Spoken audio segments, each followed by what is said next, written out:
Welcome to the Scottish Rite Freemasonry channel. I'm Maynard Edwards, 32nd degree KCCH Scottish Rite Freemason. And this morning I am in historic Batavia, New York. More specifically, I am in the cemetery in historic Batavia, New York. And the reason I came to this little town in upstate New York, about an hour away from Niagara Falls, is to check out some firsthand details on perhaps the greatest Masonic mystery in the United States. It's a Masonic mystery that, in fact, helped launch an entire political movement that nearly wiped out Freemasonry in the United States. And it's a Masonic murder mystery. We're here at the cemetery, and we're going to check it out.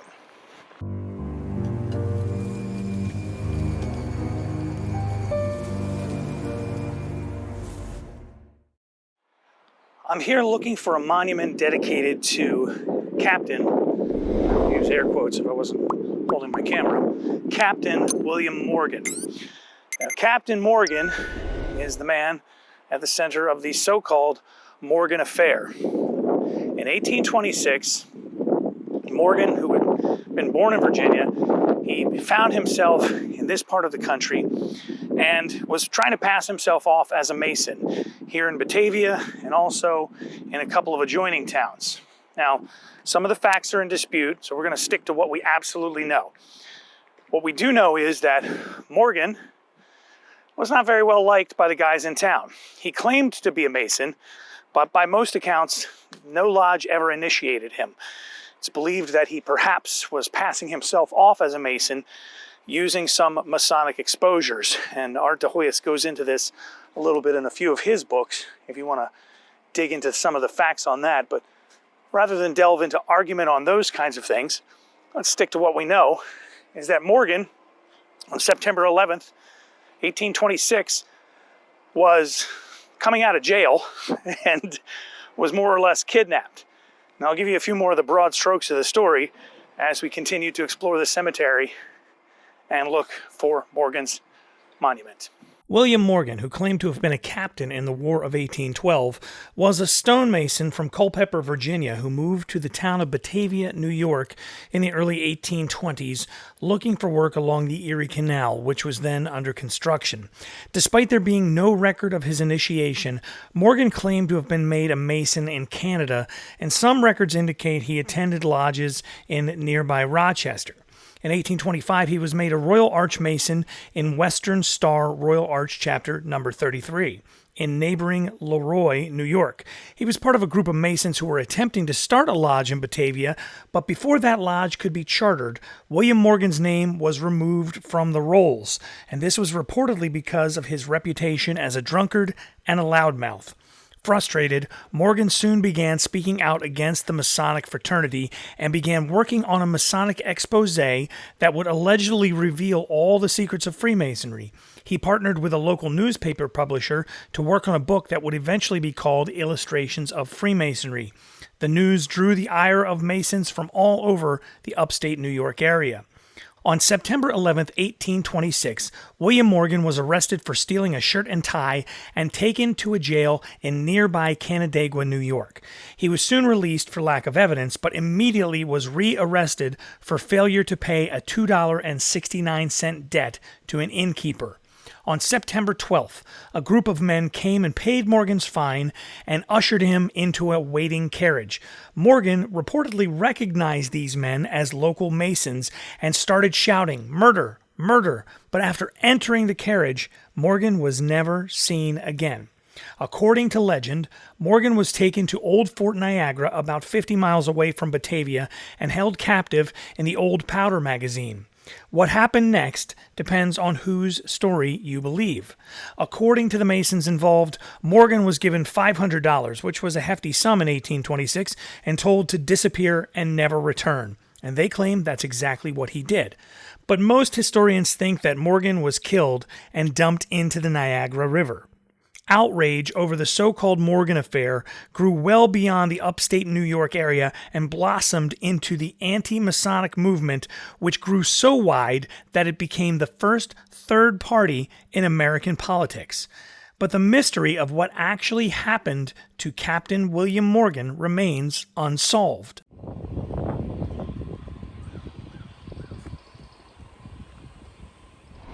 Oh, wow. That can't be it, can it? That is a lot larger than I thought it was. So this thing is got to be close to 40 feet high. I really expected something smaller, maybe 8 or 10 feet, but yeah, that's definitely a lot taller than I thought it was. And at the bottom here, there are inscriptions, it looks like, on every side. This one is about the records of the Morgan case. Let's start around here on the front. This is the way Morgan is facing. Some train tracks there. Okay. Sacred to the memory of William Morgan, a native of Virginia, captain in the War of 1812, a respectable citizen of Batavia, and a martyr to the freedom of writing, printing, and speaking the truth. He was abducted from near this spot in the year 1826 by Freemasons, well, they just laid it out there, and murdered for revealing the secrets of their order. Allegedly. Now, this is not Morgan's grave, remember. Morgan, his body was never recovered that we know of, and so this is not a grave. This is a monument that they have placed here to memorialize the instance. Because remember, Morgan's abduction and alleged murder were used to build this whole anti-masonic movement. See, erected by volunteer contributions from over 200 persons residing in Canada, Ontario, and 26 of the United States and territories. And there's this shield here, some stripes. I don't know that that's symbolic of anything, but these are the people who donated money to have this monument built. So this is where the funds came from. It came from people in Canada, specifically Ontario, and 26 states and territories. So this wasn't just a Batavia thing. The court records of Genesee County and the files of the Batavia Advocate, now that's important, kept in the recorder's office contain the history of the events that caused the erection of this monument. The Batavia Advocate was the local newspaper, and the printer of that paper was one of the guys who was colluding with or helping Morgan print his book, and actually went ahead and printed the book after Morgan vanished. And on this side, this looks like a quote from Morgan himself. This one's a little tougher to see. The letters have kind of blended into the background. The bane of our civil institutions is to be found in Masonry, already powerful and daily becoming more so. I owe it to my country and exposure of its dangers. Captain William Morgan. Now that is a quote that comes directly from his book, and above the quote, it looks a little like that's some kind of a stylized square and compass or something to that effect, but I think that's a W and an M. And I think, is that just the shield here on all four sides? Yeah, the shield on all the other sides, but on that quote is, I guess, sort of a Morgan's initials, for lack of a better term. I think we need to step away from this thing a little ways and try and look up high at the front side of this, and we'll move kind of to the other side of the street to get that done. Now I'm kind of across the street from the cemetery just to get a better look at the front part. I wish these power lines weren't right where they are, but not much we can do about that. Now the location and the placement of this monument are pretty specific and pretty important. First of all, it's very near the area where Morgan was last seen, where he was ushered into that carriage. But also, these train tracks here, these train tracks have been here for a very long time in this rough location. And there used to be a train station right about here. And the idea was that by erecting this monument right here, not only was it very near the location where Morgan was last seen, but also anybody coming in or out of town was going to see this massive monument and have to ask what it was about. And it would get more attention for that anti-Masonic movement. Now, this monument was not put up until 1882, even 56 years after his disappearance, and everybody who had possibly been involved with the whole thing was long dead. They were still attempting to use the so-called Morgan affair to create and stir up anti-Masonic sentiment in people as they came in and out of town. There are newspaper accounts of this monument being dedicated, that thousands of people came, and hundreds of Freemasons actually came and camped out around the thing overnight for weeks after it was unveiled, because they didn't want to see any damage come to this, because the Masons in the area knew that if anything bad happened to this monument, they would catch the blame. And so they actually guarded an anti-Masonic monument for a number of weeks following its unveiling in 1882. So, what really happened to Captain William Morgan? Well, the truth is, we're never really going to know. Lots of theories, lots of books, lots of podcasts, lots of YouTube videos that kick the idea around. What do I think happened to William Morgan? Well, I hate to say it, but the evidence does seem to point to the fact that the men of that town decided to get rid of him in some capacity. And I think he ended up in the Niagara River. Whether it was immediately, whether it was an accident, or who knows, we'll never really know what happened there, but I think he ended up in the river. However, one thing you can't discount is the story that the Masonic fraternity, or groups of Masons, or however you want to look at it, gave the man $500, which in that time was a lot of money, and a chunk of land in Canada, and said, get lost. And he did exactly that.